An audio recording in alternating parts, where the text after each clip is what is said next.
নাটক করার এত ভালো মানুষ সাজার তো কোনো দরকার ছিল না। আর রাহুল যথেষ্ট বড় লোকের ছেলে, তাই তোর সাথে ওর বিয়েটা দেওয়ার জন্য আমাকে এতটা তো করতেই হতো। আবারও বলবো, তুমি একদম ঠিক করোনি। তোকে আর ঠিক ভুল বোঝাতে হবে না, আমি যথেষ্ট জানি আমার মেয়ের জন্য কোনটা ঠিক আর কোনটা ভুল। আর তোর লজ্জা করে না যে নিজেরই টিচারের সাথে প্রেম, গুরু শিষ্যের ব্যাপার সব ভুলে গেছিস? মা, আমি তো তোমাকে বলেছি ও ভালো চাকরির জন্য প্রিপারেশন নিচ্ছে, আর ও আমার থেকে মাত্র 3 বছরের বড়। পড়াশোনার জায়গায় তো আমি কোনো কম্প্রোমাইজ করিনি। টিচার তো টিচার, তার সাথে কি প্রেম করে? ছি ছি ছি, আর আমি সব কিছু ভুলে যেতে পারি। এটা কি করে বলতে পারি যে একটা ভিখারির ছেলে? তো কম টাকা রোজগার করে তোকেই দেখবে কি করে, নিজের পরিবারকেই দেখবে কি করে? আর তুই বলছিলি না যে ডব্লিউবিসিএস এর জন্য প্রিপারেশন নিচ্ছে?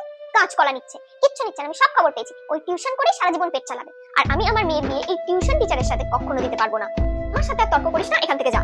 আর শোন নন্দিনী, সবকিছু যখন পরিষ্কার হয়ে গেছে তখন আরেকটা কথা আমার বলে রাখা ভালো, যতদিন না তোর ফার্স্ট ইয়ারের পরীক্ষা হচ্ছে ততদিন পর্যন্ত তুই বাড়ির বাইরে বেরোবি না। আর ফার্স্ট ইয়ারের পরে রাহুলের সাথে তোর বিয়ে হচ্ছে, এই কথাটা খুব ভালো করে মাথায় ঢুকিয়ে রাখো। আর তোমার এই ফোন আজ থেকে আমার কাছে থাকবে, শান্তনুর সাথে সমস্ত যোগাযোগ তোমার এখানেই বন্ধ।